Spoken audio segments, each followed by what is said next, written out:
वक्रतुंड महाकाय सूर्यकोटी समप्रभा निर्विघ्नं कुरु मे देव सर्वकार्येषु सर्वदा। मित्रांनो, आपण आज युनिक पद्धतीचं डेकोरेशन पाहत आहोत, जे आपण नारळाच्या केसरांपासून आणि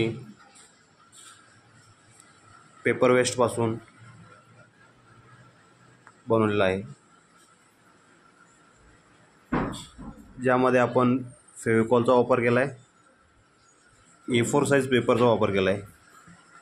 हे पाहत असाल तुम्ही, पूर्णपणे नारळाच्या कसपाटांपासून बनवलेलं आहे। नारळाची प्रतिकृती म्हणून आपण याला शेंडी पण दिली। हे बघा नारळ, त्यामध्ये पण आपण एक युनिक प्रकारचं वापर केलेला आहे। त्यामध्ये थम्सअपचं बॉटलीचं जे वरचं टोक असतं ते कापून त्याला नारळाचा आकार दिलेला आहे। अतिशय सुंदर पद्धतीने बनवलेलं असं युनिक पद्धतीचं नारळाचं एक डेकोरेशन आहे। तुम्ही तुमच्या घरी पण बनवू शकता। आणि हे पहा, अतिशय सुंदर ही आपण LED लाईट पण दिलेली आहे याच्यामध्ये, जेणेकरून गणपती बाप्पाचा जो आकार आहे, ज्याचा प्रकाश आहे, तो तुम्हाला सगळ्यांना दिसेल।